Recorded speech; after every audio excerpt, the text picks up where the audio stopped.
Voilà, donc je commence peut-être par me présenter. Donc enfin, voilà, il y a une diapo. Je suis Philippe Hiroux, je suis président de la fac agroforesterie. Je vais présenter la fac agroforesterie rapidement, puis je laisserai ensuite la parole à Madame Pascale Gaillot, donc qui est conseillère régionale et président de la commission environnement de la région Grand Est, et que je remercie donc d'être avec nous ce matin, tout au moins pour ce petit temps d'introduction et pour nous dire un mot sur les politiques régionales qui nous intéressent. Donc, concernant la fac agroforesterie, donc brièvement, bon, vous dire que c'est une structure encore relativement jeune puisqu'elle a été créée en 2007. C'est une structure à l'origine qui a été créée par des gens qui sont plus anciens, certains ont même une quarantaine d'années. Alors, il y a des structures beaucoup plus récentes, notamment dans votre région, comme Evie de l'Alsace, qui n'ont pas 40 ans d'existence, effectivement, mais dans d'autres régions, il y a eu des structures qui sont créées après les remembrements, on va dire, et pour essentiellement faire de la replantation de haies, replantation d'arbres en espace rural et agricole. Et ça, c'est l'origine de la fac agroforesterie. Et après, les structures en question ont voulu se regrouper entre elles et puis se regrouper avec avec des partenaires ou d'autres acteurs qui étaient donc intéressés au sujet, soit qu'ils plantaient eux-mêmes, soit qu'ils accompagnaient toutes ces plantations. Et en fait, aujourd'hui, nous sommes arrivés à 310 structures adhérentes il faut le souligner, dans des domaines très variés. C'est ce qui fait notre force, parfois nos difficultés, mais c'est une forme de gageure et nous sommes assez fiers de pouvoir réunir des gens qui ne sont pas toujours d'accord, mais qui œuvrent en commun pour l'arbre dans les territoires ruraux. Donc, qu'ils soient agriculteurs, structures agricoles, chasseurs, défenseurs de l'environnement, et beaucoup aussi les collectivités locales aujourd'hui, notamment par rapport à des préoccupations que peut être la qualité de l'eau, notamment en Bretagne. C'était une préoccupation très importante à l'origine de cette mobilisation pour le bocage, le bois énergie, etc. Donc 310 structures adhérentes aujourd'hui, et puis c'est un chiffre qui augmente en permanence, hein. Chaque année, nous avons de nouveaux adhérents et j'espère que nous aurons de nouveaux adhérents dans votre région, dans la région Grand Est. Euh, euh, pour nous, les régions, c'est vraiment un maillon très important de ce puzzle et de la dynamique de toutes ces politiques qui sont menées, et en particulier dans le contexte que vous savez des nouvelles politiques à venir jusqu'à l'échéance de 2030, avec donc une planification écologique et puis un pacte pour la haie qui devrait être annoncé et signé très très prochainement. Et nous pensons vraiment que l'échelon régional est très important parce que cet engagement de l'État, nous le saluons comme très, très favorable à nos actions. Mais nous avons eu aussi quelques bémols, notamment lors du plan de relance. On avait vu des régions se désengager.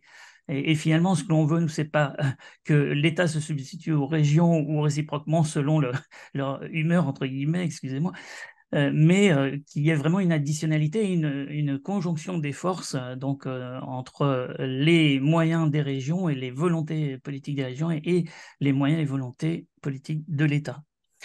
Voilà.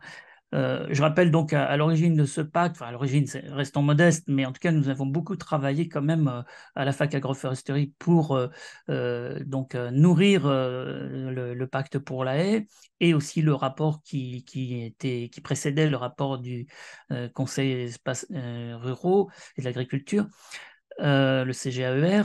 Donc, ce rapport avait pointé un certain nombre de problèmes, notamment la disparition des haies. Et nous avions lancé un appel de la haie pour mobiliser justement les acteurs dans les départements, les régions, l'État, et puis tous les acteurs individuels. Donc ça, nous avions fait ça au début de l'année dernière. Et puis, il y a eu beaucoup de signatures de notre appel de la haie. Euh, Enfin, je voudrais dire un mot de végétal local. La fac agroforesterie, on va en parler donc aujourd'hui avec votre SIC Grand Est.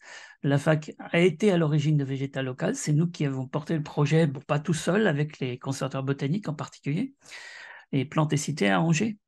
Mais donc c'est un volet très important, l'action de la fac pendant des années, et nous sommes, je suis très heureux que là, vous portiez ce projet de SIC Grand Est parce que c'est vraiment une grande avancée. Voilà. Et puis enfin, nous régionalisons la fac. Il va se créer très prochainement une fac en Bourgogne-Franche-Comté, sans doute en centre Val-de-Loire. Ben, je souhaite aussi qu'un jour prochain se crée une fac régionale en région Grand Est. Et voilà, je vais vous laisser la parole. J'ai peur d'avoir été un petit peu long. Madame Gaillot, je vous laisse la parole. Merci, Président. Bonjour à toutes et à tous en vos grades et qualités. Je vous remercie déjà pour votre invitation ce matin, euh, pour également avoir pensé au Grand Est et finalement consacrer ce webinaire à la région Grand Est après avoir fait la région Bretagne. Donc, nous sommes très fiers de pouvoir vous présenter ce matin et les équipes sont prêtes. Finalement, ce que nous faisons. Moi, je voulais peut-être recontextualiser les choses sur le Grand Est. Merci, Président, pour vos mots et notamment sur cette idée de régionalisation et de transition écologique qui doit s'opérer à l'échelle du territoire et considérant que la région est la bonne échelle. C'est finalement, vous savez ce que les régions, dans le cadre de Régions de France, ont exprimé hier en commission transition écologique de Région de France à la ministre Madame Agnès Pannier-Runacher. Voilà. Dans ce cadre-là aussi, pour poursuivre sur cette idée, vous dire que l'État a engagé sa planification écologique autour d'un programme qui s'appelle France Nation Verte et que nous, Région Grand Est, nous engageons notre planification écologique également, qu'on appelle Grand Est Région Verte, et on a les premières séquences et les premiers groupes de travail qui se réuniront dès la semaine prochaine. Voilà. Alors, l'idée, c'est pas de décliner forcément uniquement ce qui se fait au niveau national, ce qui est décidé au niveau national, c'est bien que depuis le terrain, et comme vous avez agi depuis toujours, et l'histoire de la naissance de la fac que vous venez de retracer en quelques mots le prouve bien, c'est bien le terrain qui, à un moment donné, s'est dit il faut agir autour de la haie, autour des remembrements, autour de tout ce qui se passe. Et bien voilà, notre idée, elle est bien comme ça, elle est bien de fédérer ce qui se passe sur le terrain et de les faire remonter, de les mettre en perspective, parce qu'on sait tous que la planification écologique, quelque part, ça va être l'accélération de tout ce qu'on s'est dit, hein, des moyens qu'on se donne pour accéder aux objectifs qu'on s'est fixés à la fois à 2030 et 2050. Vous savez que les régions, notre rôle aussi, c'est une certaine planification. Le législateur nous a conféré ce rôle au travers du SRADET, ce fameux schéma régional qui est chapeau par rapport à tous les autres et qui se décline après. Eh bien, c'est ce qu'on a fait en Grand Est depuis que nous existons, depuis 2016. On a écrit le SRADET, on a écrit notre schéma régional eau, notre schéma régional biodiversité, notre schéma régional biomasse, etc., etc. Et puis évidemment, sans oublier les autres qui concernent le développement économique, le SRDE2I par exemple. Voilà, tout ça nous a quand même déjà posé une feuille de route. Et si j'en viens à la feuille de route biodiversité qu'on a adoptée à la région en juillet 2020, eh bien, après, on a regardé comment on la mettait en place. Alors, il y a finalement deux phases. Il y a une phase d'expérimentation, voilà, de tentative, de petites actions, etc. Et notre volonté aujourd'hui, c'est la massification. Voilà, il y a pas à discuter. Il faut qu'on s'organise aujourd'hui pour massifier. Et je ne vais pas les déflorer ils vont vous être présentés après. C'est par exemple le rôle de la SIC. Et moi, je veux remercier, s'ils sont là, tous les acteurs qui ont participé. La fac en premier lieu, mais Vive d'Alsace et tous les acteurs qui ont rejoint cette SIC qui aujourd'hui doit être pour nous le levier. C'est pas le tout de dire dans notre programme électoral de 2021, nous avons dit planter 1000 km de haies. Bon, je crois qu'aujourd'hui, ça suffira même pas. Ça suffit même pas. Jusqu'à présent, ça suffisait même pas le rythme qu'on a pris, hein. n'a pas suffi à combler les destructions, hein, de haies qui existent encore dans notre territoire. Donc là, vraiment, aujourd'hui, c'est comment on massifie, comment on engage tous les acteurs. Pour ça, ça commence par du plan, ça commence par la pépinière et ça commence par ramasser des graines. Et c'est ce que la SIC vous expliquera. Donc voilà, on est très fiers d'avoir posé ce cadre, mais aussi d'accompagner, mais finalement, les structures qui vont nous aider à massifier, c'est relativement important. Comment dire, dans l'engagement multipartenaire, je voulais citer aussi, ça ne vous sera pas présenté ce matin, mais c'est le LIFE Biodivest. C'est un LIFE que la région Grand Est a décroché auprès de la Commission européenne d'une enveloppe de 15 millions d'euros. Généralement, ce type d'enveloppe est confié plutôt à des États membres qu'à des régions. Eh bien, la Commission, pour la première fois, a confié une telle enveloppe à la région. Mais pourquoi nous la confier? Parce qu'on a réussi à fédérer des partenaires qui permettent de doubler, voire tripler le budget. On nous confie 15 millions d'euros, mais ça va nous permettre pendant 10 ans de consacrer entre 4 et 5 millions d'euros uniquement à la biodiversité et d'engager des partenaires tels que les chambres d'agriculture, les structures d'éducation à l'environnement, etc., etc. Voilà. Donc c'est notre idée aujourd'hui. On est dans cette phase de basculement à la massification. C'est peut-être pas un très joli mot, mais enfin c'est tout.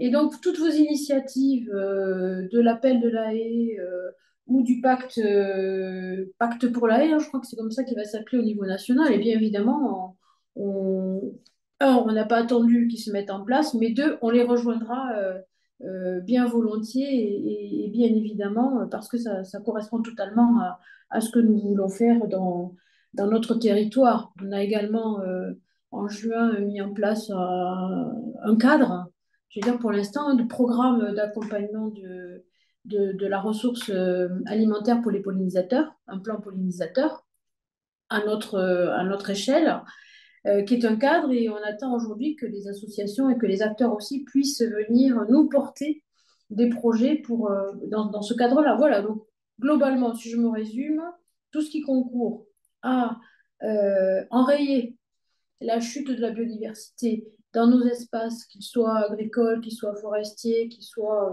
même urbains, on souhaite y contribuer, on souhaite massifier. Et je vous remercie tous hein, qui êtes derrière l'écran, que je ne vois pas, mais j'ai prévu la liste, pour tout ce que vous faites en Grand Est, mais également au niveau national, parce qu'on aura besoin d'unir nos forces pour parvenir à ces objectifs relativement comment dire, ambitieux qu'on s'est fixés dans les différentes COP, que ce soit la COP générale ou que ce soit la COP biodiversité. Voilà ce que je pouvais vous dire, Président, ce matin en introduction. D'accord, je vous remercie beaucoup, Madame la Présidente. Et sinon, donc effectivement, vous avez parlé du pacte pour l'Est, ça c'est au niveau national, à notre niveau à nous, donc c'était l'appel de la haie.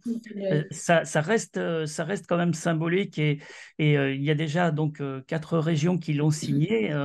Donc, est-ce que vous envisageriez de signer notre appel Tout de à la haie fait. également? Oui, oui, oui, oui, tout à fait.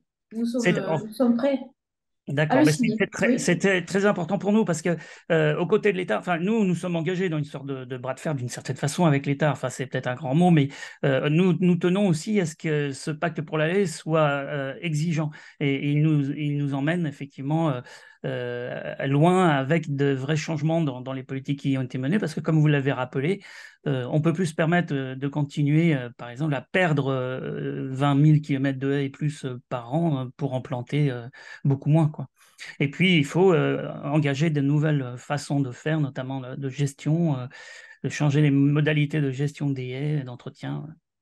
Donc tout ça, c'est ce qu'on a mis dans notre appel de la haie, pardon, qu'on veut voir se transcrire au niveau de l'État et puis dans les politiques régionales. Et si vous êtes effectivement d'accord pour le soutenir, je vous en remercie par avance beaucoup.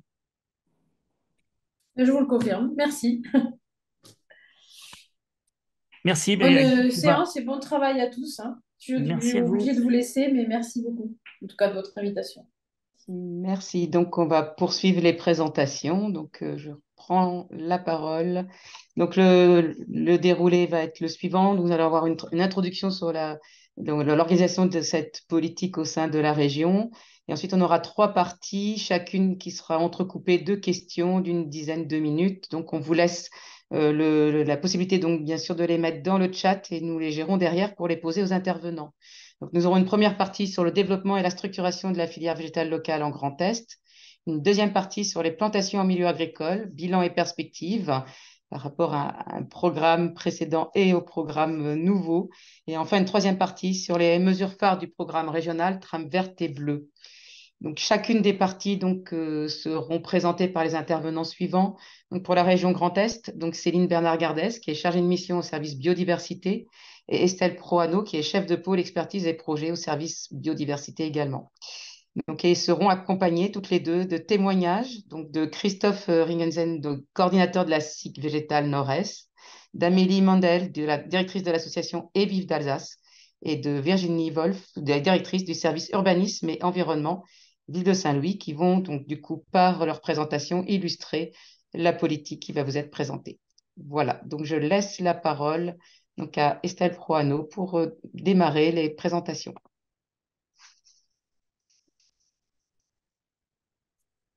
Bonjour à tous. Je vais tout d'abord vous faire un petit focus sur la biodiversité en Grand Est.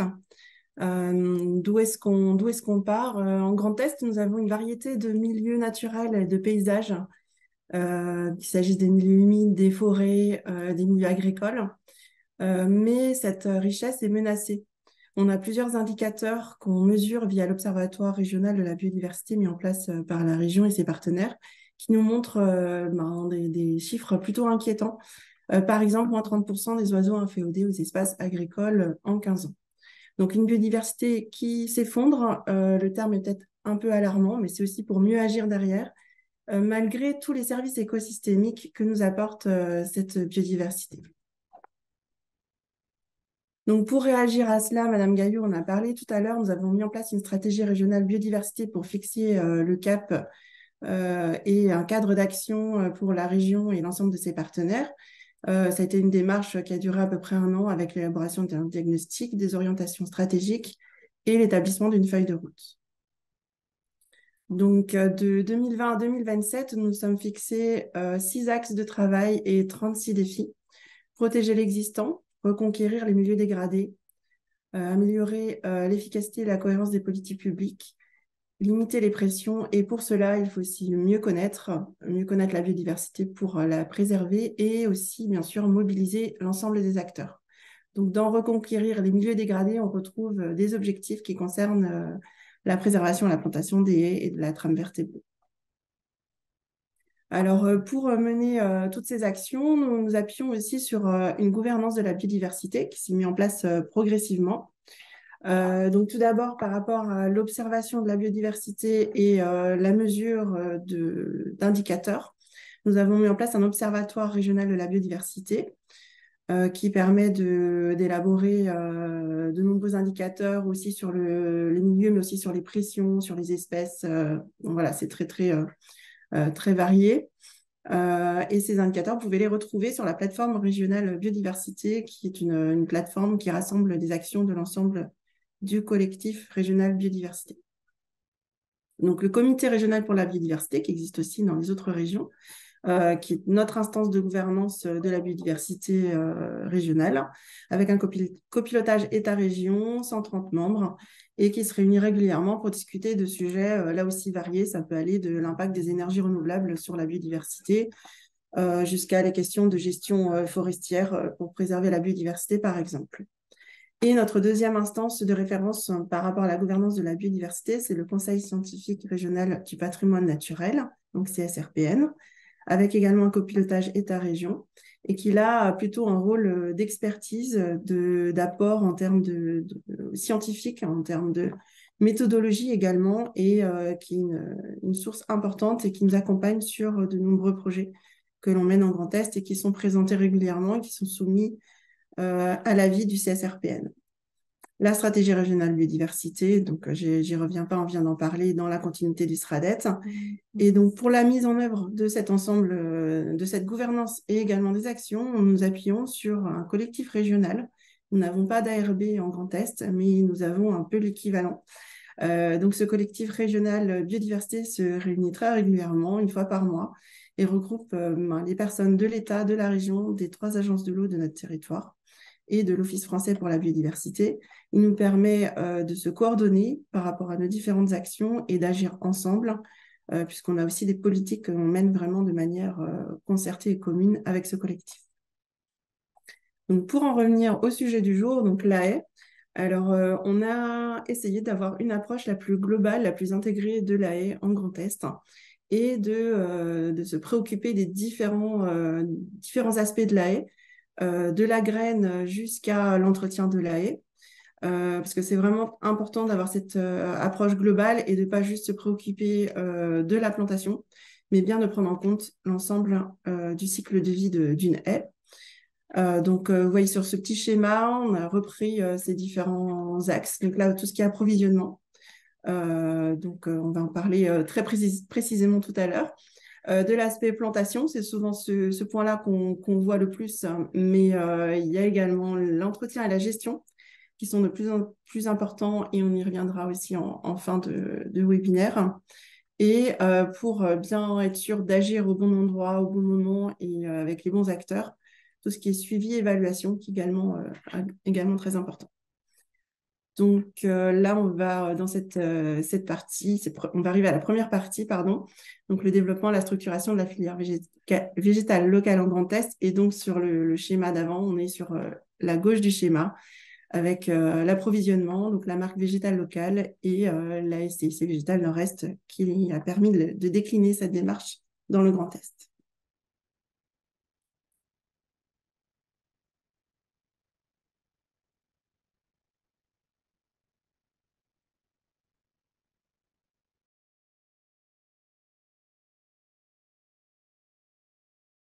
Donc, bonjour à toutes et à tous, Christophe Ringheisen, mon coordinateur à la SCIC Végétale Nord-Est. J'ai partagé mon écran, j'espère que ça s'affiche bien, sinon vous me préviendrez. Donc j'aborde le développement et la structuration de la filière végétale locale dans la région Grand Est, et d'ailleurs plus globalement en zone Nord-Est par rapport au cahier des charges végétales locales. J'y reviendrai un petit peu plus tard.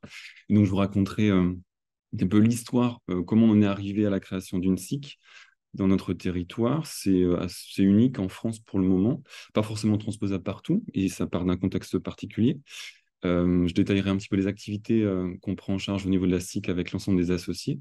Et puis, je ferai quelques rappels, puisque certains peut-être connaissent pas bien en détail la marque végétale locale. Et puis, j'ouvrirai quelques pistes. Alors, voilà. Donc, l'histoire, en fait, elle commence en 2013 avec la récolte.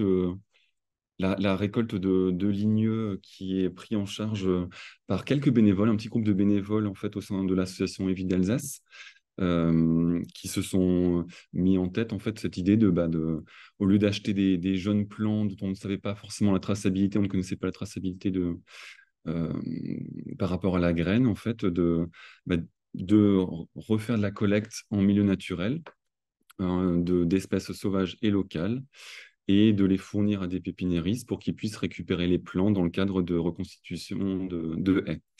Et donc, ils ont redécouvert en fait une phase d'exploration, de redécouverte des métiers de la collecte, du dépulpage pour obtenir les graines.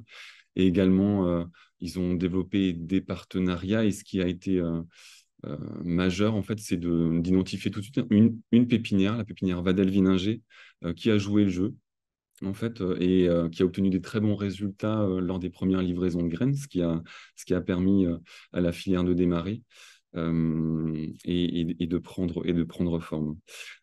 Aussi, au début, et très rapidement, il y avait cette idée, à travers la collecte et le dépulpage, pour la collecte de graines sauvages, de l'adosser en fait à des structures sociales liées à l'inclusion. Et notamment Evive d'Alsace en fait a été lauréat du prix de l'innovation, qui était un prix en fait décerné par l'ancienne région Alsace. Et donc ils ont obtenu ce prix en mobilisant une entreprise adaptée, La Main Verte, qui avait endossé ce travail de collecte et de dépulpage en 2015. Et donc petit à petit, de plus en plus d'espèces ont pu être pris en charge dans le cadre de la collecte avec des résultats intéressants, jusqu'à arriver à plus d'une trentaine d'espèces en 2016. et du coup à rentrer également dans le cadre de la marque végétale locale qui a été créée en 2015 et dont a été bénéficiaire Evive d'Alsace dès 2016 pour 32 espèces qui ont été mises sur le marché. Donc, pendant quelques années, en fait, le développement était assez lent, mais en progression. Et puis, il y a eu en fait une très forte progression en termes de besoins exprimés par les pépiniéristes du territoire à partir de 2019 pour la fourniture de graines. Donc, on voit bien en fait le facteur catalysateur en fait de politique publique, comme la démarche territoriale portée par la région Grand Est sur la trame verte et bleue. Mais aussi le plan de relance qui a pris le relais, qui a été porté par l'État un petit peu plus tard, et aussi des démarches privées comme le Fonds pour l'arbre, qui est piloté au niveau national par la fac agroforesterie, et même d'autres besoins exprimés dans le cadre d'aménagement routier notamment qui portaient ou qui favorisaient le végétal local. Et donc avec plus en plus de besoins, de plus en plus d'acteurs en présence, il était peut-être opportun de se donner un temps de réflexion pour identifier ou se structurer. Et donc, Evive d'Alsace a déposé un projet auprès de l'Office français de la biodiversité à partir de 2020, dans le cadre de l'appel à projet MOB Biodiv, pour créer une filière végétale nord-est et entre autres, du coup, réfléchir en fait sur l'accompagnement de nouveaux acteurs pour la collecte et le dépulpage, sachant que c'était beaucoup concentré, ça a démarré plutôt sur le territoire plaine alsacienne et piémont vosgien. Donc, de rechercher de nouveaux partenaires en Lorraine, en Champagne-Ardenne, pour couvrir l'ensemble de la zone nord-est du point de vue du cahier des charges végétal local. Également réfléchir à la création de vergers à graines, qui pouvaient être une ressource complémentaire d'accès à des fruits et à des graines qui répondent au cahier des charges végétal local et qui pouvaient compléter du coup la collecte en site naturel et de structurer tout ça autour d'une entité. Et donc, la SIC, en fait, elle est née sans avoir de structure de préfiguration. Souvent, les SIC ou les scopes nécessitent un passage intermédiaire. Là, en fait, c'était durant cet appel à projet que toutes les réflexions avec les partenaires mobilisés, que ce soit la fac, la région, etc., qui a permis la création donc, au 1er juillet 2022 de la SIC végétale Nord-Est. Assez naturellement, en fait, avec la multiplicité des acteurs qui étaient mobilisés, à la fois public, privé, de collecte, donc des entreprises sociales pour la collecte, les pépiniéristes, des associations. Naturellement a découlé en fait l'idée de travailler, enfin de créer une SIC.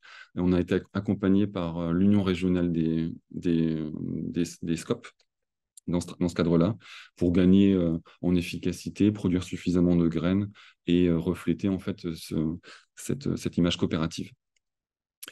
Donc aujourd'hui, donc là, on a fêté nos 1 an là l'été dernier, donc on rassemble 26 structures aujourd'hui. Donc il y a eu 21 membres fondateurs qui sont répartis en 5 collèges. Au niveau de la production, donc la SIC Végétale Nord-Est, on achète les graines auprès de 7 structures de collecte qui sont réparties dans la zone Nord-Est. Vous le verrez après sur une carte. Donc, ils collectent sur les sites naturels et on pilote et on accompagne ces structures dans le cadre de ces activités. Pour vous donner un ordre d'idée, ils ont récolté à peu près 1 tonne de fruits sauvages et ça a permis d'obtenir l'année dernière 120 kilos de graines, tout confondu, hein, sachant que vous pouvez avoir de la très petite graine comme de la très grosse. Voilà.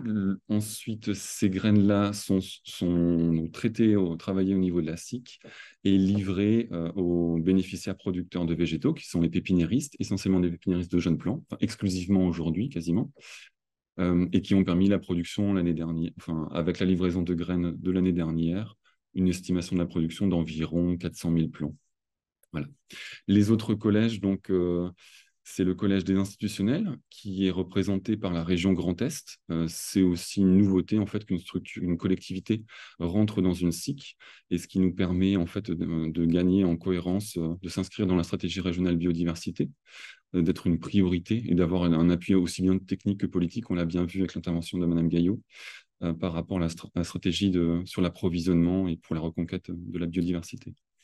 Et un dernier collège, qui est le collège de structures liées à la biodiversité et aux végétaux, qui là rassemble des associations qui œuvrent pour la biodiversité. Et je ne l'ai pas noté ici, mais dans une cycle, vous avez forcément le collège des salariés. Donc, à la fois le président Jacques de Temple et moi-même sont membres de la SIC.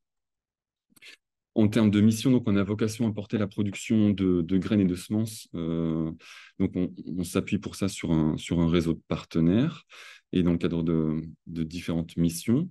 Donc, on a en charge la promotion et l'organisation de la filière de matériel végétal local. Pour l'instant, on s'appuie énormément sur l'activité liée au ligneux, qui est l'activité historique, mais on aborde là depuis cette année aussi la filière herbacée dans le cadre de végétal local. On est également un lieu d'échange entre les acteurs publics et privés, donc pour avoir une gouvernance partagée sur l'accès à cette ressource-là et pouvoir structurer l'approvisionnement.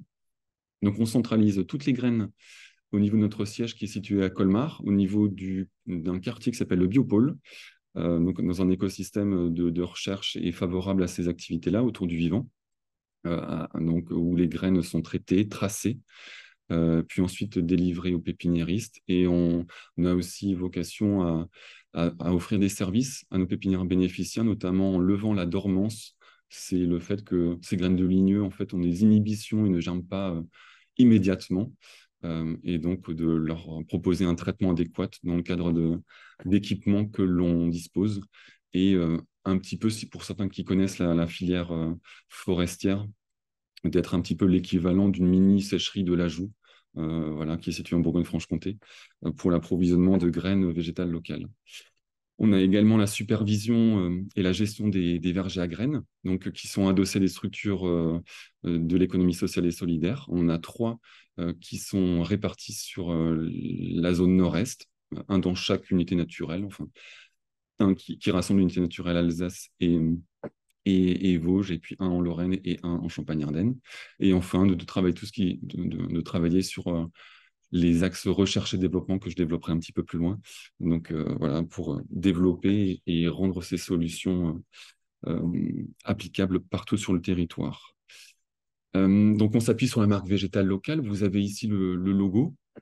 Donc pour l'instant, donc nous, SIC, on a candidaté pour être bénéficiaire de la marque végétale locale auprès de l'Office français de la biodiversité. Notre demande est toujours en cours d'analyse. On aura la réponse là très prochainement, mais en tout cas, voilà, les feux a priori sont au vert pour qu'on bénéficie de la marque végétale locale pour un certain nombre d'espèces de ligneux. Donc cette marque a été créée, appartient à l'Office français de la biodiversité, a été créée en 2015 et donc est co-animée par les conservateurs botaniques nationaux, la Fac agroforesterie et Plantécité, et donc découpe.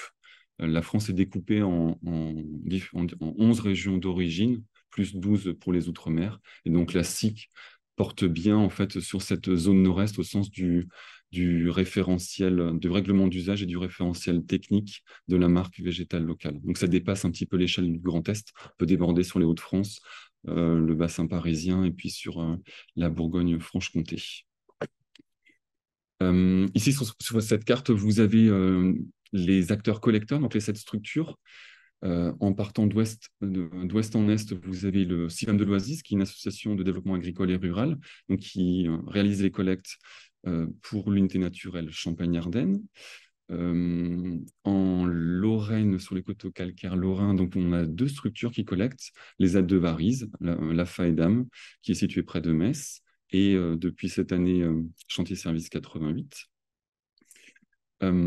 Et en Alsace, donc 3 structures qui collectent, dont une qui est très active, qui est Nature et Technique, qui réalise l'essentiel des collectes.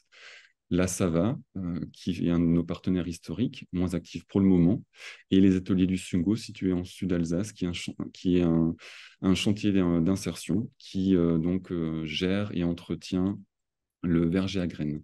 Et à citer aussi l'ESAT de la DASMS, qui n'est pas active sur la collecte pour le moment. Elle va le faire là cette année dans le cadre d'un lancement, mais est très active depuis une dizaine d'années sur la filière herbacée végétale locale, avec donc une gamme de végétaux locaux qui s'appelle Educaflore et qui œuvre sur le territoire Champagne-Ardenne. Donc là, sur cette carte, vous avez les 10 pépiniéristes qui sont membres de la SIC aujourd'hui, donc bénéficiaires et auxquels on fournit les graines qui sont collectées.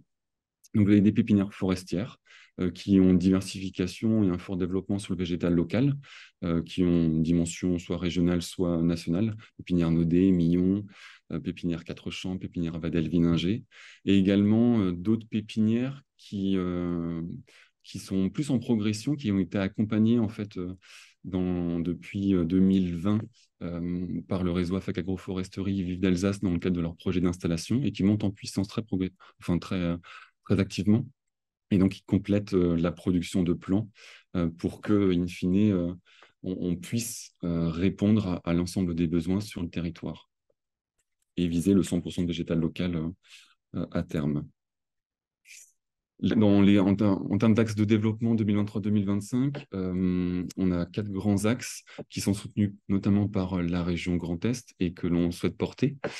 C'est d'œuvrer sur l'amélioration du modèle économique au niveau de la SIC pour donc vers un prix juste, aussi bien pour le prix de rémunération du travail de collecte, avec un certain nombre de leviers qu'on a identifiés, qu'on essaye de mettre en œuvre, donc au niveau organisationnel dans la gestion de la collecte, mais aussi, il ne faut pas le cacher, sur la revalorisation du prix d'achat des graines et aussi du prix de vente aux pépiniéristes pour les graines végétales locales.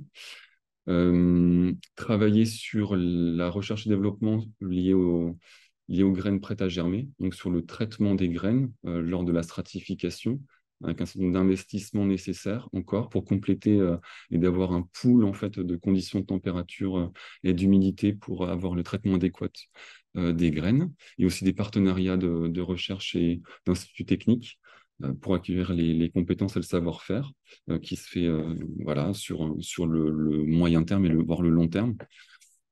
Et puis, une expérimentation qu'on va lancer là très prochainement, liée à la régénération naturelle assistée, donc dans le cadre de semis-direct de haies à partir de graines, donc qui compléterait les plantations.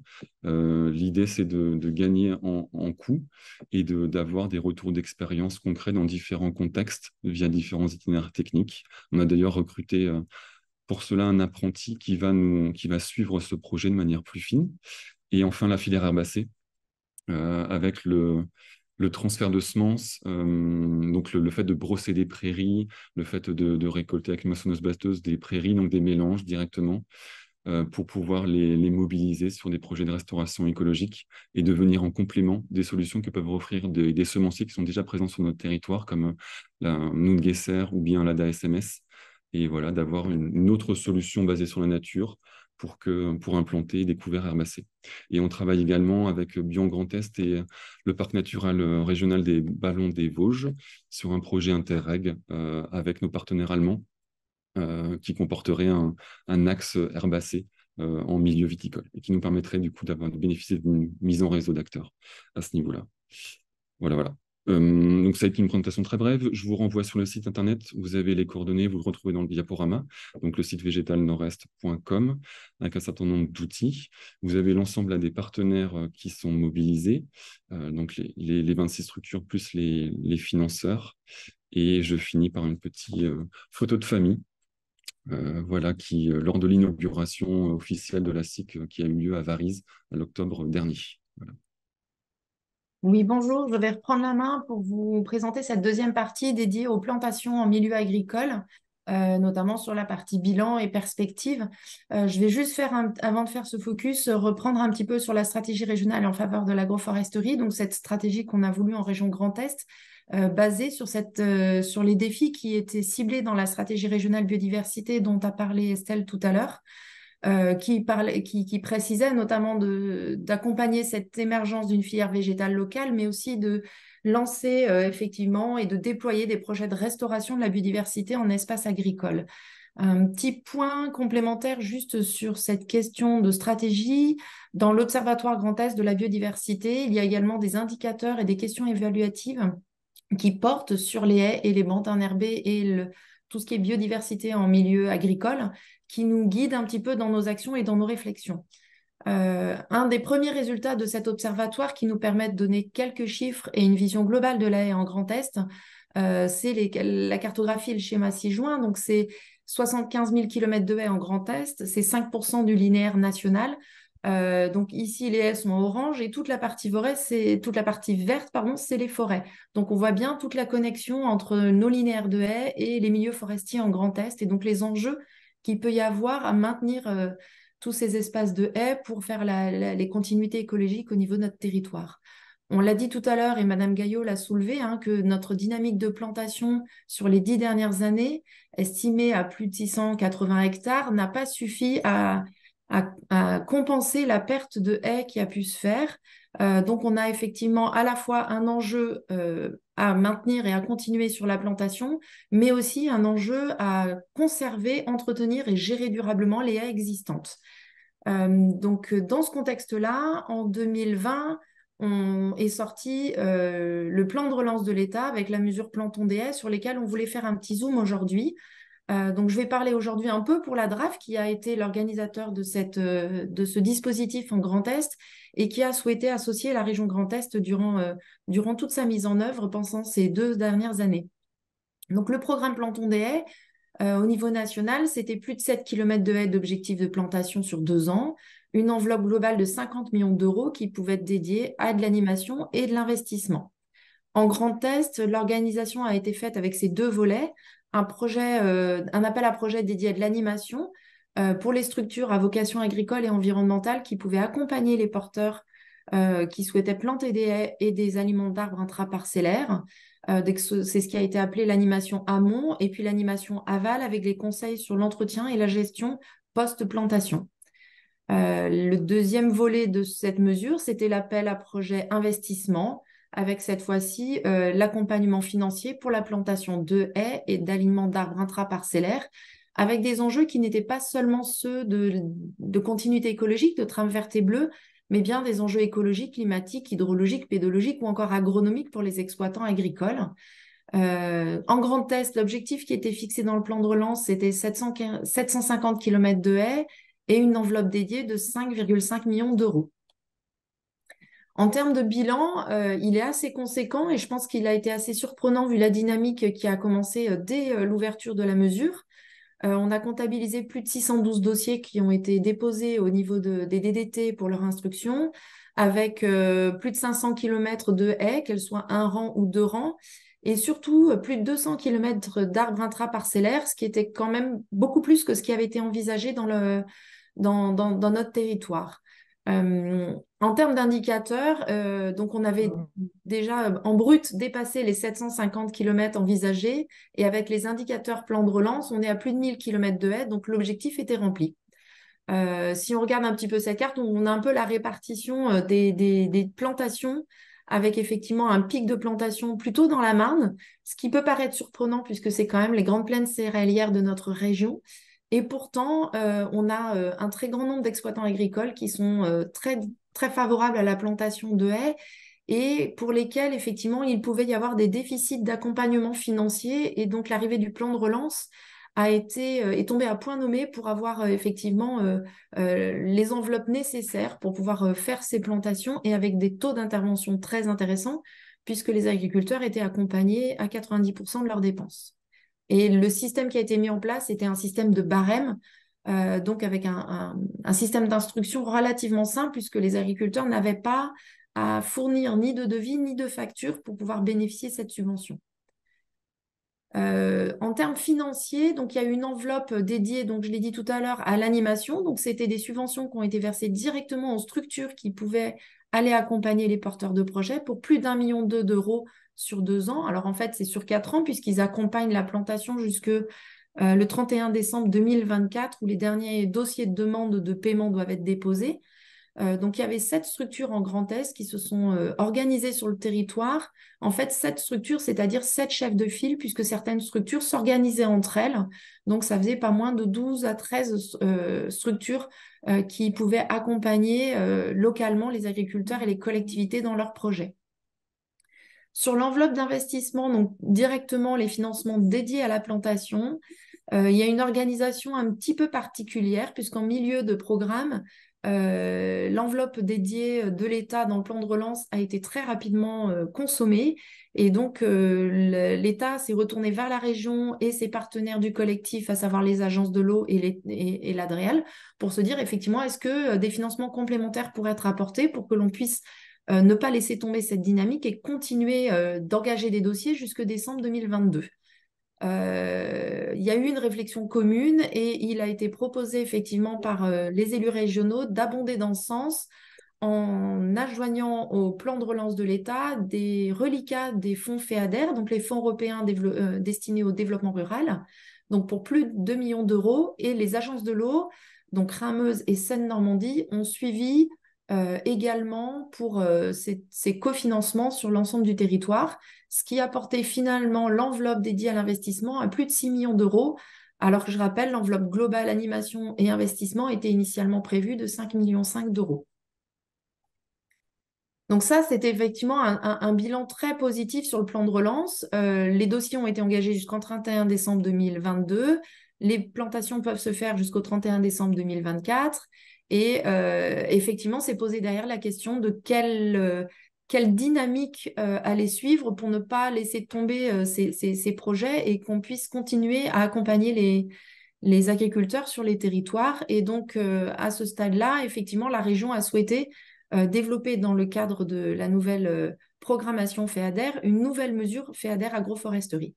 On a fait le choix très tactiquement, j'ai envie de dire, on le voit sur ce schéma qui n'est pas si compliqué qu'il en a l'air, qu'à la suite du plan de relance en fin 2022, la région a souhaité remobiliser des reliquats FEADER qui restaient et qui n'avaient pas été consommés, globalement jusqu'à la fin d'année 2023 et qui peut glisser un petit peu sur 2024, pour mettre en place cette nouvelle mesure d'accompagnement aux investissements non productifs, et toujours en sollicitant effectivement nos partenaires du collectif, les agences de l'eau, pour apporter de cofinancement et puis du cofinancement aussi de la région sur ses fonds propres. Donc, c'est ce qui a été mis en place avec cette mesure FEADER que je vais détailler tout à l'heure. Et l'objectif, c'est qu'ensuite, dans le cadre de la nouvelle politique agricole commune et du nouveau plan stratégique national, une mesure 2024-2027 puisse être construite pour inscrire vraiment dans la durée cette dynamique de plantation et non plus que sur des années, on va dire, ponctuelles, mais qu'on puisse au moins aller jusqu'en 2027 pour ces accompagnements. Donc, si je rentre effectivement dans le détail de cette mesure FEADER agroforesterie, on l'a voulu la plus simple possible et s'inscrivant dans la continuité du plan de relance. Donc, on est resté sur à peu près les mêmes modalités que le plan de relance, c'est-à-dire avec des bénéficiaires que sont les agriculteurs et les collectivités, les établissements d'enseignement agricole, bien évidemment, qui possèdent une exploitation. Toujours les mêmes critères d'éligibilité, à savoir des exploitations qui sont en Grand Est, des terres à vocation agricole, un accompagnement par une structure qui est habilitée par la région Grand Est et un dossier technique qui doit faire état en fait de tous les éléments techniques d'implantation de la haie, comme sa localisation ou sa constitution. Les projets seront financés à la fois sur la préparation du sol, l'achat des plants, le paillage, la protection et l'accompagnement par ces structures. Et les aides, comme pour le plan de relance, c'est une aide forfaitaire de 80 à 90% suivant le bénéficiaire. Et l'assiette éligible est calculée sur la base d'un barème régional qui a été élaboré à partir d'un référentiel de coût unitaire qui était déjà construit dans le plan de relance par la FAC en 2020 et que la FAC a mis à jour au printemps 2023. Et donc, je l'ai dit tout à l'heure, des cofinancements par la région, l'agence de l'eau Rhin-Meuse ou l'agence de l'eau Seine-Normandie. Vous avez ici les 17 structures qui ont été habilitées par la région Grand Est à ce jour pour accompagner les porteurs de projets et qui peuvent donc être contactés par les agriculteurs directement ou qui peuvent démarcher des agriculteurs pour leur proposer leurs services. Et donc, les 11 types de haies que j'évoquais tout à l'heure, ce barème qui permet d'identifier un certain nombre de types de haies et un montant forfaitaire au mètre linéaire et qui permet effectivement d'inscrire chaque projet dans un type de haie et d'avoir un financement dédié. Donc, c'est un fonctionnement assez simple, on va dire, en termes d'instruction, puisque la structure d'accompagnement aide le porteur à définir son projet, de caractériser sa haie dans un de ces 11 types. La subvention est calculée à partir du barème et après la plantation, la structure atteste de la réalisation du projet conformément à l'initiale et la subvention est versée. Voilà, donc cet appel à projet a été ouvert le 7 août dernier jusque fin juin 2024 et donc sera instruit au niveau des services de la région au fil de l'eau. Et à la fois pour la partie FEADER comme pour les cofinancements, puisque les partenaires, donc les agences de l'eau, se sont associées à la région pour qu'il n'y ait pas de dépôt de dossiers séparés. Tout se fait au niveau de la région, au niveau de la direction des fonds européens qui instruisent l'ensemble des financements en même temps. Et donc l'agriculteur n'a qu'un seul dossier à déposer pour l'instruction. Je fais juste un petit focus sur la communication parce qu'effectivement, on a souhaité utiliser à la fois les outils dédiés aux fonds européens, qui est le site BioEurope, hein, qui permet de flécher effectivement tous les fonds européens, que ce soit le FEDER ou le FEADER, mais aussi et surtout les outils régionaux qui sont dédiés à la biodiversité, donc la plateforme régionale biodiversité qui a été évoquée tout à l'heure, qui est une plateforme collective qui est dédiée à l'ensemble des thématiques biodiversité et qui nous sert notamment à diffuser de l'information générale, mais aussi avoir un annuaire des acteurs ou alors des fiches de retour d'expérience sur des projets menés dans les territoires. Donc, j'enchaîne sans transition sur la troisième partie du webinaire, donc qui est consacrée à la trame verte et bleue, et notamment dans la mesure où la haie, c'est vraiment une des premières mesures, des premières actions des programmes de trame verte et bleue. C'est celle qu'on retrouve le plus souvent, qui est présente dans, je dirais, 90 à 95% des projets. Et donc, cela nous paraissait important d'en parler aujourd'hui.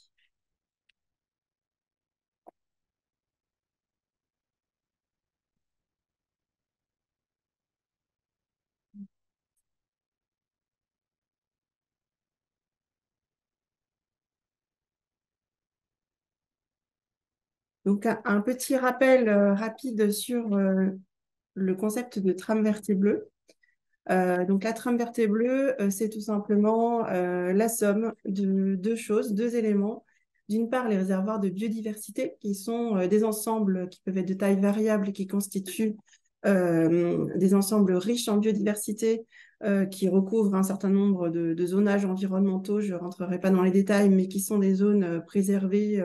Il peut s'agir de forêts, de prairies, d'une variété de milieux, mais qui ont une préservation via un zonage existant en général, et de corridors écologiques qui permettent de relier les réservoirs de biodiversité entre eux. Ces corridors sont très importants pour le déplacement de la faune, de la flore également, et permettent à la faune de se reproduire, de s'alimenter. Et cet ensemble de maillages de trame verte et bleue permet de garantir la viabilité et le développement de l'ensemble de la biodiversité sur un territoire.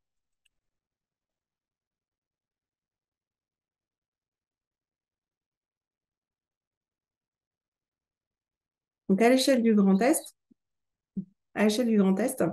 nous avons une carte de référence qui est aujourd'hui la cartographie qui a été annexée au SRADET dont on parlait en introduction.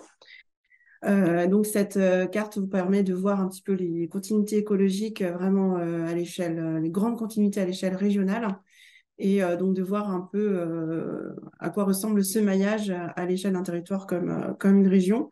Et donc, ce qu'on peut voir aussi sur cette carte, c'est l'importance des limites. Donc, la trame verte et bleue ne s'arrête pas aux frontières administratives, qu'il s'agisse des frontières entre régions, limites entre régions ou des frontières avec les autres pays.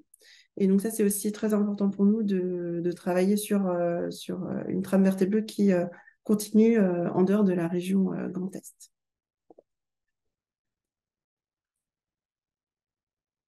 Donc, maintenant, si on descend de l'échelle régionale à une échelle plus territoriale, à quoi peut ressembler la trame verte et bleue quand on s'intéresse à un territoire? Donc là, vous avez par exemple un paysage dans lequel on peut retrouver un certain nombre d'éléments. Et on peut se rendre compte du coup que la trame verte et bleue, on a l'image de la haie, mais en fait, elle peut prendre plein de formes. On peut avoir les espaces périvillageois, les vergers, les milieux forestiers avec toutes leurs composantes, donc la forêt, le bosquet, les milieux humides également, avec les ripisylves, les cours d'eau, mais aussi les fossés. Et aussi, bien sûr, tout ce qui est biodiversité en milieu agricole, et donc éléments de trame verte et bleue en milieu agricole, dont on parle plus précisément aujourd'hui, donc avec les prairies, les talus, les murets, tous les petits éléments qu'on retrouve entre les parcelles agricoles, les arbres isolés, les bords enherbés, sur lesquelles on travaille aussi dans le cadre de la trame verte et bleue. Donc les prairies, j'ai parlé des prairies, mais aussi les pelouses sèches, et bien entendu la haie. Alors, l'appel à projet Trame verte et bleue, de quoi s'agit-il? Donc, il s'agit d'un appel à projet qui a été lancé en 2017, qui a donc un certain nombre d'années d'existence. Et une de ses particularités, c'est d'avoir été construit de manière très collective au sein du collectif régional biodiversité. Donc, c'est un appel à projet qui est commun, qui est géré, organisé de manière totalement collective par la région, l'État, donc via l'ADREAL et l'OFB, et les 3 agences de l'eau. Donc, très concrètement, par rapport à ce côté collectif, c'est tout simplement qu'il y a un seul dépôt de dossier, une instruction des dossiers qui est faite en commun et de manière concertée entre l'ensemble des chargés de mission de ces structures, un jury qui est représenté par l'ensemble de ces structures, et ensuite les financements qui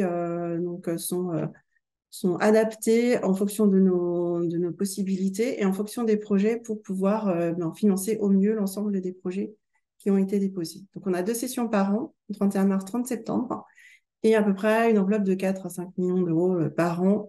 Ce montant-là concerne l'ensemble des financeurs que je viens de citer. Alors, quelles sont les actions éligibles dans cet appel à projet? Alors, tout d'abord, en termes de démarche, on souhaite que les projets qu'on accompagne, qu'on soutient, ce soient vraiment des projets de territoire. Donc, qu'ils soient portés par une collectivité, par des associations, mais que les acteurs se mettent ensemble pour proposer et organiser un projet commun. Chacun peut porter des actions propres, mais il faut qu'il y ait vraiment une synergie et un vrai projet de territoire derrière. On souhaite également qu'il y ait une multiplicité d'actions.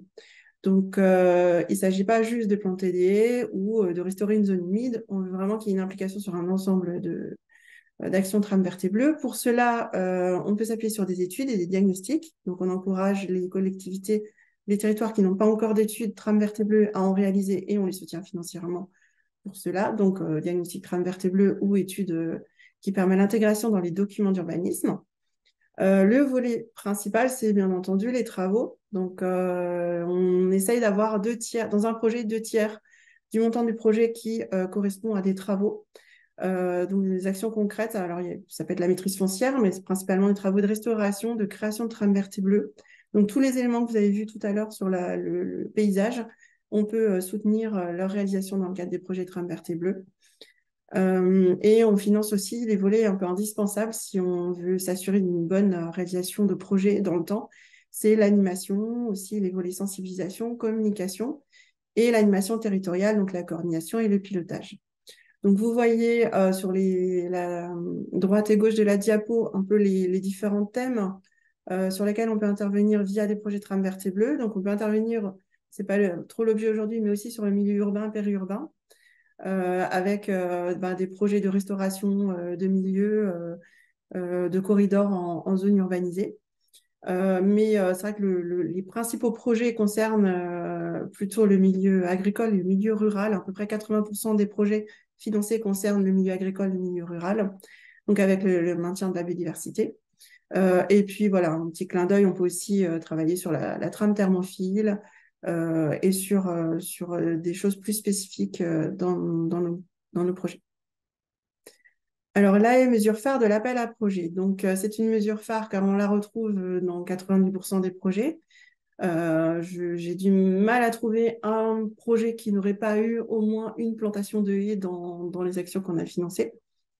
On a une diversité de plantations, c'est-à-dire on va pouvoir financer dans l'appel à projet une grande variété de types de haies. On peut avoir la ceinture périvillageoise, par exemple, et en milieu agricole, dans les bords de chemin, les bords de pistes cyclables, bords de parcelles, les en milieu viticole. On a une dizaine de projets en milieu viticole dans l'appel à projet. Voilà, donc une grande variété. Quels sont les critères par rapport à la plantation de haies? Donc là, on rejoint un peu la même logique de ce qui vous a été présenté à l'instant par Céline. On s'appuie sur le végétal local, donc on pousse les porteurs de projets à utiliser au maximum végétal local sans pouvoir pour autant l'exiger à 100%, je ne reviens pas sur le sujet, on vient d'en parler. Et également, on s'appuie sur une liste d'espèces recommandées pour la haie qui vient tout juste d'être élaborée fin d'année dernière, début de cette année. puisque c'était un outil qui nous manquait. On avait beaucoup de questions de porteurs de projets sur, oui, on voudrait planter une haie, mais comment on sait quelles essences planter en fonction de la localisation, du type de terroir, etc. Donc, on a travaillé ensemble avec les acteurs de la haie sur la construction d'une liste. Et ce qui est intéressant, c'est qu'elle a pu être validée par le CSRPN, donc Comité scientifique régional du patrimoine naturel, ce qui nous donne aussi une assise scientifique par rapport à la diffusion de cette liste. Et bien entendu, on ne peut rien faire sans un réseau de professionnels qui accompagnent les porteurs de projets sur le territoire. C'est-à-dire qu'une collectivité aujourd'hui qui veut monter un projet tram vert et bleu, elle va pouvoir être accompagnée, alors soit par une structure qui va être partenaire ou prestataire, mais elle aura un accompagnement technique pour monter son projet de tram vert et bleu pour savoir où positionner les différentes actions du projet. On a également dans ce réseau de professionnels des structures qui travaillent aussi à des projets à l'échelle Grand Est, donc comme par exemple les Vives d'Alsace, Bio Grand Est ou Agri-Biodivest, qui est un projet de la Fédération régionale des chasseurs du Grand Est. Donc ces projets-là ont une structuration avec ils s'appuient sur un réseau, des réseaux locaux comme les fédérations de chasse par exemple, ou les chambres d'agriculture, pour proposer des projets qui couvrent l'ensemble du Grand Est.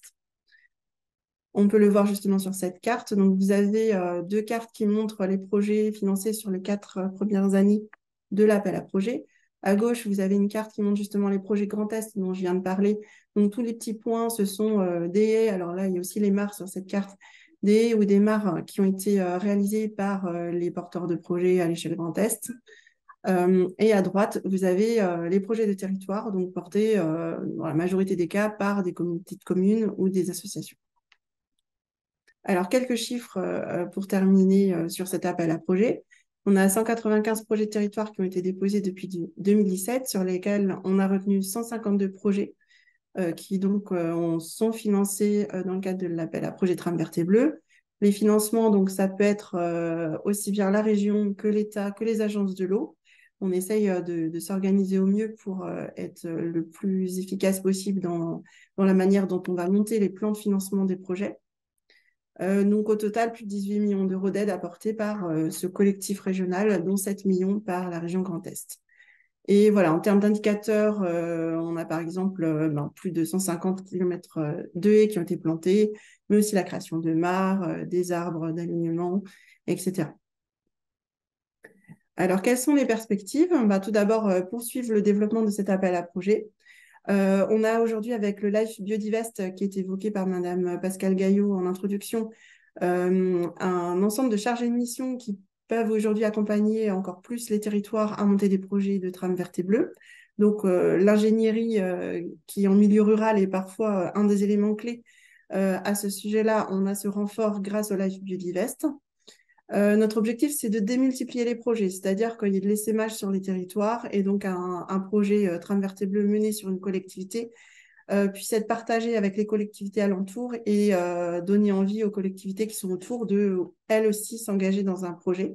Donc, ce qu'on appelle l'effet des multiplicateurs, qui marche très bien. On a plusieurs exemples comme ça. On est parti d'un secteur et aujourd'hui, on a tout un ensemble de collectivités autour qui se sont engagées. Et le travail sur les zones prioritaires, donc on a aussi identifié des zones blanches, donc les zones où il n'y a pas de projet, les zones agricoles très intensives où il y a vraiment un fort besoin de renforcement de la biodiversité. Donc on va aussi travailler sur ces zones-là. Et bien sûr, la communication et l'évaluation des actions. On a fait une évaluation de la politique en 2020 et on souhaite reconduire une évaluation l'année prochaine. On prépare aussi la révision du SRADET. Donc il y a 2 règles qui concernent la trame verte et bleue dans le SRADET. Décliner localement la trame verte et bleue, donc, notamment dans le document d'urbanisme, préserver, restaurer et aussi la nature en ville. Donc, en fait, il y a 3 règles. Et donc, actuellement, nous sommes en train de réactualiser la cartographie de la trame verte et bleue, puisqu'avec la fusion des régions, nous avions dû juxtaposer, en fait, les cartographies des 3 ex-SRCE, donc schémas régionaux de cohérence écologique, qui, du coup, n'avaient pas été réalisés selon les mêmes méthodologies, selon les mêmes critères. Donc, on s'était contenté de ça jusqu'à maintenant. Ça nous permettait d'avoir, c'est la carte que j'avais montrée tout à l'heure. Aujourd'hui, on souhaite aller plus loin et refaire une nouvelle cartographie de la trame verte et bleue avec, du coup, identification des réservoirs, des corridors via une méthodologie et des modélisations selon les derniers outils utilisant les dernières données disponibles. Ce travail est en cours, a démarré en janvier 2023. Et un autre enjeu pour nous, c'est tout ce qui est articulation avec les autres dispositifs, puisque l'objectif est vraiment qu'on soit cohérent et coordonné et que les différents dispositifs puissent se compléter. Donc, on avait parlé des fonds européens tout à l'heure. Donc, le FEDER aussi, on a parlé du FEADER, mais à savoir que dans le cadre du FEDER, nous avons mis en œuvre aussi une mesure pour la trame verte et bleue qui est active et qui peut être donc financer différents projets. On a le fonds vert au niveau national qu'on décline aussi dans le Grand Est en complément de la trame verte et bleue et voilà, aussi les agences de l'eau avec les différents contrats. Quelle perspective pour la haie? Alors pour la haie spécifiquement, on a identifié un gros enjeu sur tout ce qui est gestion et entretien de la haie, puisqu'on a maintenant beaucoup de projets, beaucoup de plantations, et on sait par contre que c'est très important dans le domaine par rapport à une haie pour qu'elle soit bien fonctionnelle, qu'elle soit bien entretenue et qu'il y ait une pérennité dans le temps. Donc on va essayer de travailler sur cet axe-là et aussi en termes de suivi et d'indicateurs de la haie à l'échelle Grand Est. Je passe la parole du coup à Amélie pour la présentation, une illustration d'un projet Trame verte et bleue, donc la participation de EVIV dans le cadre de l'appel à projet Trame verte et bleue.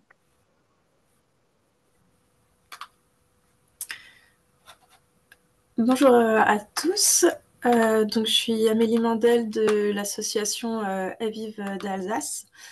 Donc, l'association, elle a été créée en 2013 et on accompagne depuis les projets de plantation et donc notamment via ce programme Trame verte et bleue. Donc, EVIV d'Alsace a déposé le premier projet en 2017 et on en est maintenant au troisième projet Trame verte et bleue.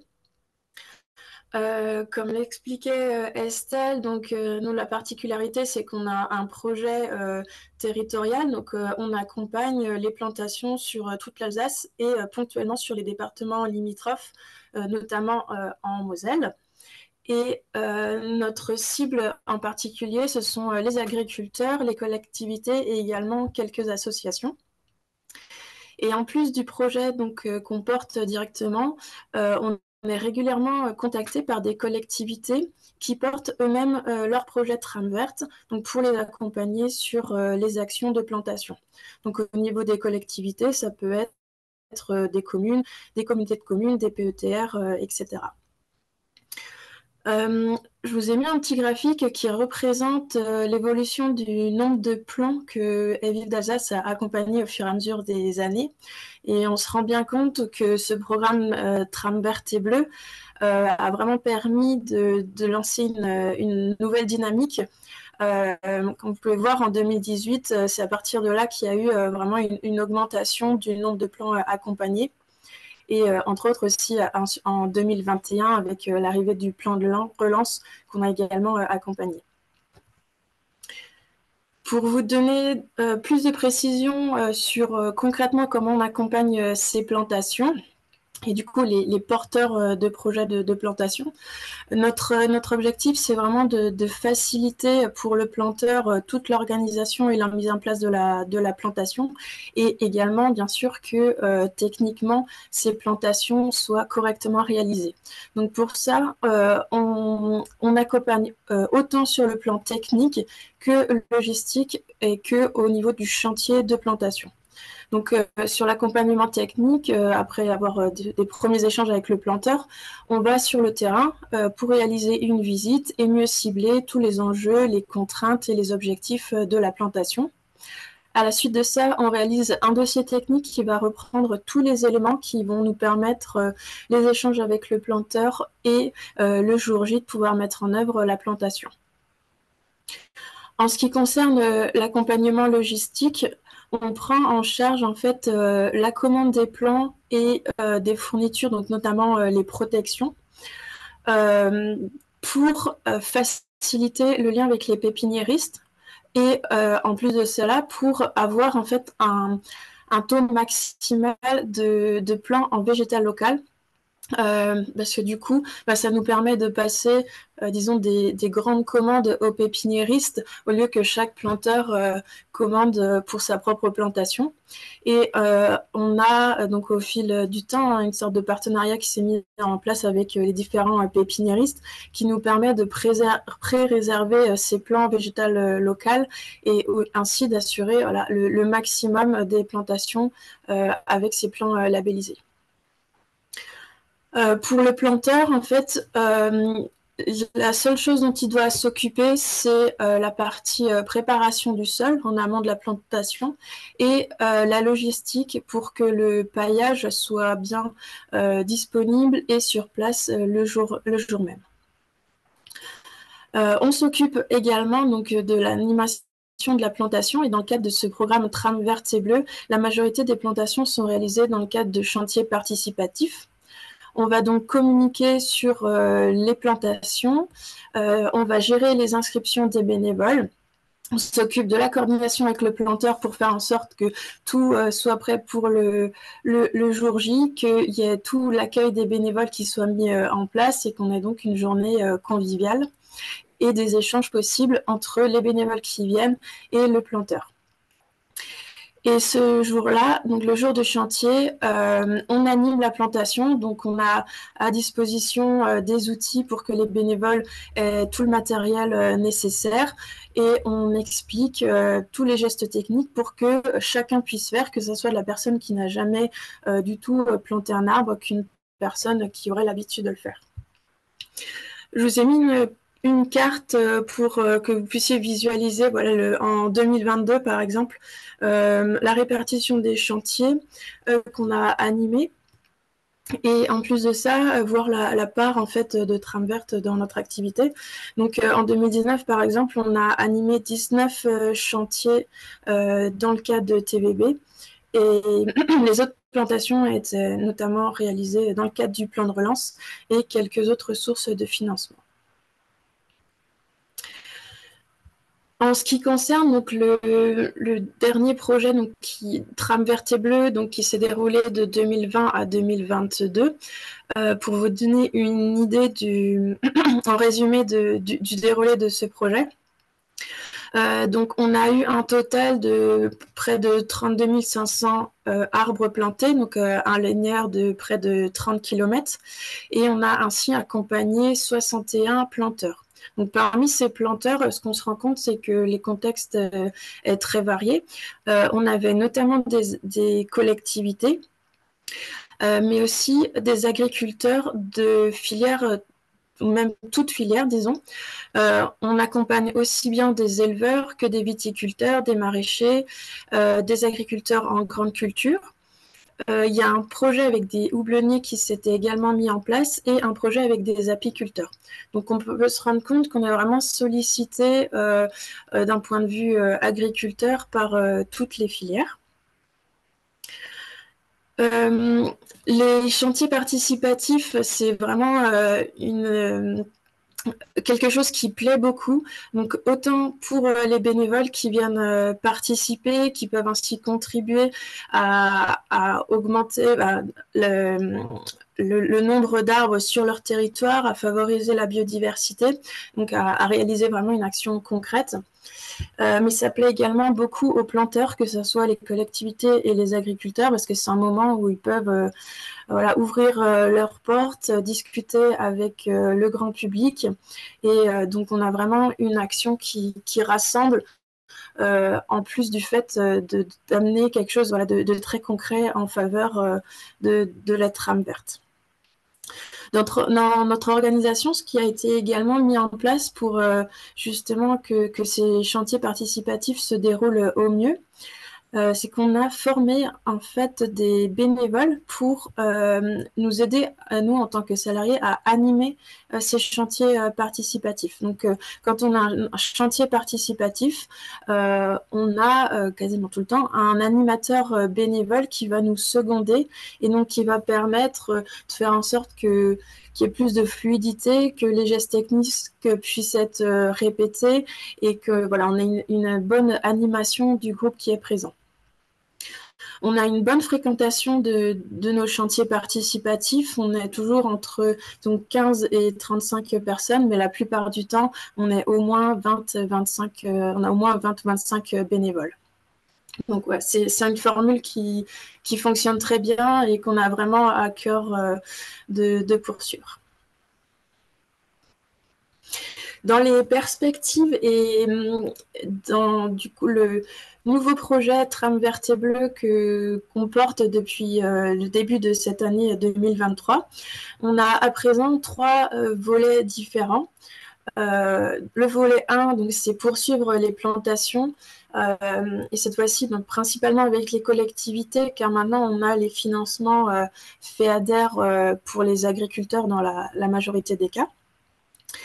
Et on a maintenant 2 nouvelles actions qui vont plutôt être centrées sur la gestion durable des haies, avec la réalisation d'un livret qui devrait paraître très prochainement et d'ici novembre, où notre objectif, c'est de pouvoir sensibiliser à la gestion durable des haies, bien porter le message qu'il ne suffit pas juste de planter, mais qu'après la plantation, il y a encore différentes étapes, et notamment des soins à apporter aux jeunes plantations et aux haies dans les années qui viennent. Donc l'idée, ce n'était pas de refaire un guide technique complet, mais bien de rendre abordable cette question-là à tout un chacun, que ce soit un porteur de projet qu'on vient d'accompagner, commune, agriculteur, mais également de sensibiliser le grand public à avoir un nouveau regard sur ce qui est souvent appelé entretien des haies. Et dans cette même logique, on se rend compte en fait que nos planteurs ont besoin d'être accompagnés d'un point de vue technique sur le suivi des plantations. Et donc, on va mettre en place des journées pour animer le suivi, donc les gestes à réaliser les années qui suivent les plantations, pour qu'on ait bien des plantations qui se développent correctement et qu'à terme, on ait des structures qui soient pérennes dans le temps. Pour finir, et pour vous présenter une action qui est un petit peu au-delà du programme Tram verte et bleu, Elif d'Alsace, en fait, était très régulièrement et est très régulièrement contactée par des particuliers. Et donc, notre équipe de bénévoles a souhaité mettre en place un accompagnement pour les particuliers, donc toutes les personnes qui souhaitent, par exemple, planter dans leur jardin. Et c'est comme ça qu'est né le guichet conseil, donc depuis 2020. On a des bénévoles qui ont été formés pour être en mesure de répondre aux questions qu'ont les particuliers et de les accompagner dans leurs projets de plantation. Donc, on a à présent 8-10 bénévoles qui s'occupent de ce guichet. Donc, les personnes peuvent aller sur le site Je plante ma haie et compléter un formulaire en posant leurs questions, en décrivant leur projet. Et ensuite, donc, les bénévoles, suivant le territoire, répondent à ces questions-là. Donc, notre équipe de bénévoles du guichet s'est répartie l'Alsace en différents territoires, et donc les demandes sont réparties au sein du groupe. Donc, ce qu'on se rend compte, c'est qu'il y a une vraie demande de la part des particuliers aussi pour aller vers la mise en place de ces haies champêtres et aller au-delà de la haie de tuya ou autre espèce ornementale. Et on reçoit même en fait des demandes au-delà de la région. On a eu plusieurs demandes de Bretagne, de l'Oise, le Cantal, etc. Donc, on se rend bien compte que voilà, tout un chacun s'intéresse à cette question de la haie champêtre et qui a besoin de cet accompagnement technique. Et dans la suite de cette idée de proposer des solutions aux particuliers pour aller vers des haies qui sont favorables à la biodiversité, on organise une commande groupée de plants végétaux locaux. Parce que de la même manière, on se rendait compte que les particuliers pouvaient difficilement avoir accès à ces plants labellisés. Et Donc, chaque automne, on centralise les commandes et ensuite, ce sont des bénévoles qui font le tri des plants donc, pour préparer les différentes petites commandes qui sont ensuite distribuées aux particuliers. Je vais maintenant laisser la parole à Virginie pour compléter mon témoignage et vous présenter un exemple encore plus concret de plantation dans le cadre de Trame Verte et Bleue. Merci Amélie et bonjour à tous. Donc, effectivement, je vais présenter la déclinaison concrète de ce qui a été dit aussi bien par la région que par Evive d'Alsace sur un territoire local, donc, qui est la ville de Saint-Louis. Donc Saint-Louis, c'est la 3e ville du Haut-Rhin. Pour la situer, nous sommes juste à la frontière suisse et allemande. Donc c'est une ville de 23 000 habitants, un territoire très dense et une forte pression foncière. Pour autant, les élus municipaux ont à cœur de développer la biodiversité et la nature en ville depuis de longues dates. Là, vous avez sous les yeux un exemple d'hôtels à hirondelles qui ont été mis en place dans la commune. Nous en avons 5 actuellement. Et de nombreuses autres actions de sensibilisation ont été mises en œuvre il y a plus de 10 ans. Mais il y a eu un vrai ressaut, on peut dire, hein, lors de la révision du plan local d'urbanisme, donc à peu près en 2017. Donc, il a été adopté en 2019.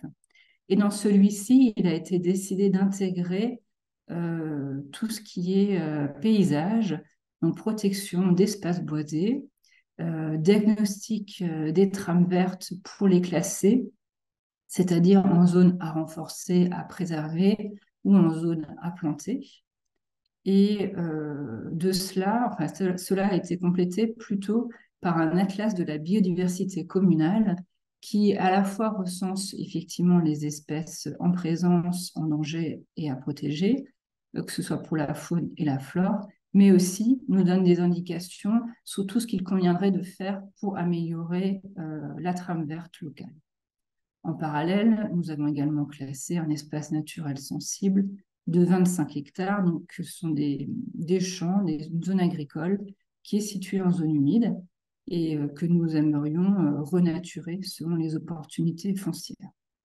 Donc, pour vous donner un exemple de ce qu'est cette intégration du paysage dans le PLU, ça prend cette forme-là en matière de cartographie. Donc, c'est une orientation d'aménagement et de programmation, c'est un terme technique, mais qui est complètement dédié à cette question de la trame verte et bleue.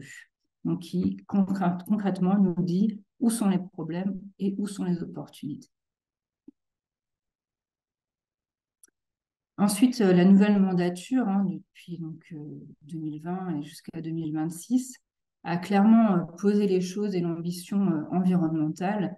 Donc là, vous avez les grandes lignes de notre programme qui ne concernent donc pas uniquement la trame verte et bleue, mais ça me semblait intéressant de placer ces plantations dans un contexte plus global, puisque bien sûr, nous nous intéressons aussi à la gestion de l'eau, aux îlots de chaleur, à la gestion différenciée de nos espaces verts, etc. Ceci a été formalisé aussi bien en interne qu'en externe, et en externe dans le cadre d'un contrat de territoire eau et climat que nous avons signé avec l'Agence de l'eau Rhin-Meuse en 2020. Donc la ville de Saint-Louis est signataire de ce contrat au même titre que notre agglomération et d'autres partenaires locaux.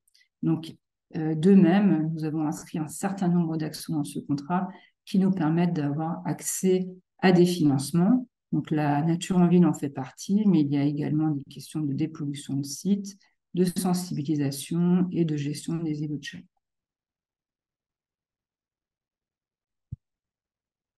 Donc je fais le focus à présent sur tout ce qui est nature en ville. Donc en 2020, nous avons candidaté à l'appel à projet Trame verte et bleue qui a été présenté par Estelle, donc à ce collectif régional composé donc de la région, de l'État et de l'Agence de l'eau. dans lequel nous avons présenté un programme pluriannuel d'investissement, donc jusqu'à l'année 2024, et qui comprend 4 projets de plantation de haies, un projet de renaturation de prairies, et aussi la création d'un nouveau jardin partagé. Donc celui-ci a été réalisé en 2021. En parallèle, nous menons d'autres actions qui ne sont pas comprises dans cet appel à projet, mais pour lesquelles on réussit quand même à avoir des financements, notamment de l'Agence de l'eau, comme je disais tout à l'heure. Pour la trame bleue, nous souhaitons effectivement travailler sur la renaturation de milieux humides et nous travaillons également sur la renaturation du cours d'eau qui traverse la ville. Quelques précisions sur notre territoire. Donc, comme je vous l'ai dit, Saint-Louis, 23 000 habitants, voisin de Bâle, donc un territoire urbain très dense, mais tout de même avec des opportunités, puisque nous sommes bordés par des grands ensembles naturels d'importance. Bien sûr, le Rhin, à plus petite distance, le canal également, canal du Rhin, le canal de Huningue. Au nord, la forêt de la Hartz, qui s'étend jusqu'à Colmar. À l'ouest, les collines sungoviennes. Donc le Sungo, c'est un territoire plus rural, assez agricole. On préserve encore les vergers. Et tout près de nous, au nord de la commune, la première réserve naturelle nationale d'Alsace, qui est la Petite Camargue alsacienne. Vous voyez sur ce schéma les pistes de l'aéroport de Bâle-Mulhouse, qui, comme son nom ne l'indique pas, est situé en grande partie à Saint-Louis. Donc on a effectivement une vraie pression à la fois des projets immobiliers, mais aussi des infrastructures de transport, donc entre l'aéroport, l'autoroute, le chemin de fer d'un côté, et puis le canal de l'autre côté. Il nous reste peu d'espace où développer les projets de biodiversité, mais on s'y attache tous les ans. Donc, effectivement, depuis de nombreuses années, et en particulier depuis 2021, nous plançons des haies tous les ans, afin évidemment de renforcer les corridors existants, de connecter les zones de biodiversité comme la réserve naturelle de la Petite Camargue, de mieux marquer les paysages, donc vraiment faire la transition entre ces zones urbaines. Je vous ai laissé une photo où on voit bien qu'on plante juste à côté de collectifs, mais de l'autre côté de la route, il faut savoir que nous avons la réserve naturelle nationale. Donc on est vraiment à une succession de paysages sur des distances très serrées. Nous plantons avec des essences locales uniquement et si possible issues de la filière végétale locale quand elles sont disponibles. Les dernières plantations ont toutes été menées en partenariat avec un agriculteur qui est situé sur la commune de Saint-Louis, c'est-à-dire qu'il nous a mis à disposition du foncier pour planter ces haies. Et bien sûr, comme l'a dit Amélie tout à l'heure, ces chantiers sont menés de manière participative. Nous travaillons avec les riverains et les citoyens, que ce soit les écoles ou le grand public. En termes de méthode, donc, je l'ai cité tout à l'heure, hein, nous partons donc de notre analyse qui a été menée en 2017-2018 sur les trames vertes et bleues locales, et nous les croisons avec les volontés de propriétaires fonciers qui souhaitent travailler avec nous. Quand on arrive à ce consensus, on le formalise via des conventions. Donc, nous avons signé des conventions pour chaque chantier de plantation avec l'agriculteur exploitant ou propriétaire et les propriétaires fonciers. Donc, ils s'engagent tous à maintenir les haies sur une période de 30 ans et à les entretenir. C'est-à-dire que ce n'est pas la commune qui va ensuite par la suite prendre soin des haies, mais ce sont bien les agriculteurs en présence ou les propriétaires fonciers, en sachant que l'entretien est quand même assez léger. Et bien sûr, nous veillons quand même à ce que cela soit fait. Donc concrètement, le chantier a vraiment été rendu possible et facilité grâce à la présence de Haies Vives d'Alsace, qui effectivement vient en amont des journées de plantation pour définir la typologie de haies. Donc là, vous avez un exemple de schéma de plantation. Ça peut être 2 rangs, 3 rangs. En général, on ne va pas plus loin. Ils définissent le nombre de végétaux, la typologie des végétaux et passent effectivement commande chez les pépiniéristes locaux. Ensuite, pour les fournitures, l'organisation de chantier, ils sont également très présents et il y a des choses que l'on fait en maîtrise d'ouvrage direct ou alors sous l'égide des villes. C'est le service urbanisme et environnement qui organise ces plantations au sein de la mairie, mais bien sûr, on s'appuie sur la logistique de notre service espace vert pour être présent et suffisamment outillé le jour J. Et comme je vous le disais, ce sont des chantiers participatifs et on n'a aucun mal à mobiliser les différentes classes et puis les particuliers, que ce soit en semaine ou les week-ends. En termes de financement, donc sur l'ensemble de ce programme, nous l'avons estimé à peu près 100 000 € hors taxe, en prenant en compte le temps passé, enfin vraiment l'ensemble des coûts. Donc c'est quand même un montant important d'investissement pour la commune, mais l'intervention des partenaires de l'appel à projet Trame verte et bleue est telle qu'il n'y a pas de difficulté budgétaire à réaliser ces projets-là. Et donc, vous avez un exemple de panneau de communication que nous avons réalisé aussi dans ce cadre. Pour les suites, donc ce programme pluriannuel se terminera en février de l'année prochaine avec le dernier chantier de plantation. Pour autant, nous avons toujours des programmes en cours et à venir pour lesquels nous sollicitons d'autres sources de financement, comme la création de nouveaux parcs urbains, la plantation d'arbres, que ce soit en alignement ou d'arbres isolés, et le reboisement de parcelles urbaines ou périurbaines.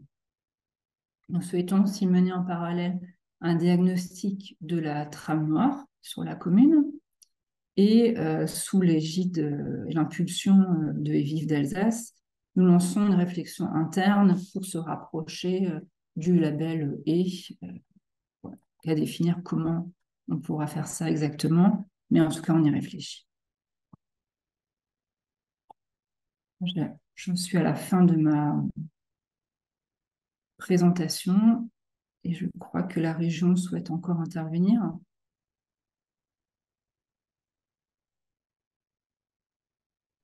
Oui, on va reprendre 2 petites minutes la main pour vous faire juste une petite diapo en conclusion.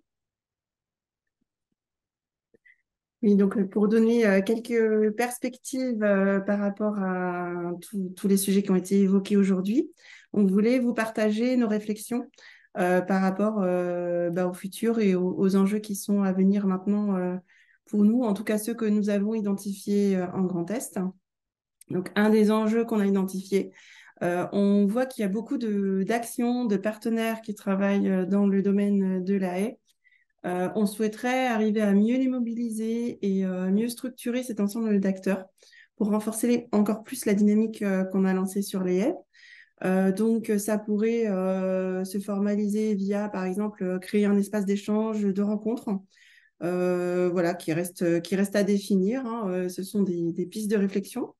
On avait évoqué aussi avec Vive d'Alsace l'idée d'organiser une journée de l'arbre en 2024, donc une journée fédératrice qui permettrait à tous de se rencontrer et d'échanger.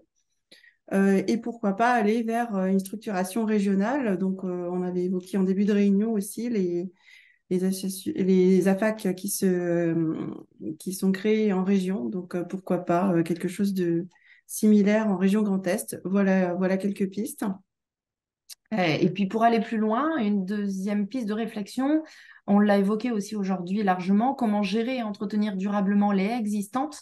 Et puis celles que nous sommes en train de planter, on voit tout le gros linéaire qui a été fait et de se dire collectivement quels sont les financements qui pourraient être dédiés sur cet entretien et cette gestion, à partir de quels outils. On a parlé de label haie, de plan de gestion durable des haies, de tout ce qui va être de livret, d'accompagnement ou de conseils, aussi tout ce qui est la formation des professionnels dans ce domaine-là. L'idée étant bien d'assurer la pérennité de ces éléments pour bénéficier des services écosystémiques qu'on a évoqués en début de webinaire. Et enfin, un autre thème, on voit qu'il y a beaucoup de chantiers participatifs qui permettent de planter les haies et un intérêt croissant de la population par rapport à la biodiversité et par rapport à la plantation de haies, aussi le volet développement de la plantation auprès des particuliers qu'a évoqué Amélie, qui montre cet engouement. Donc, on se pose cette question de quelle place de la haie dans le paysage socio-économique de la région. Par rapport aux citoyens dont on parlait, on a aussi parlé des associations d'insertion sociale, donc tout le volet aussi social de cette activité, mais aussi les acteurs, les professionnels, les pépiniéristes, les entreprises de paysage. Voilà, comment se situe la haie dans cet ensemble d'acteurs et comment elle est perçue aussi par ces acteurs et comment on pourrait faire pour qu'eux aussi ils saisissent vraiment les enjeux qu'il y a autour de la plantation de haies. Et pour finir, cette réflexion qui a été abordée plusieurs fois aussi aujourd'hui, et notamment dans quelques questions, c'est comment prendre en compte les changements climatiques dans nos différentes politiques de la haie. On a parlé de choix des essences, d'adaptation des essences, de végétal local, mais aussi comment identifier, rémunérer les services écosystémiques, comment prendre en compte le volet carbone dans les plantations, l'entretien et la gestion des haies, sans oublier tout le volet agronomique qui est quand même le principal support en milieu agricole, donc les exploitants qui vont planter et avoir ces éléments arborés sur les exploitations et leur territoire.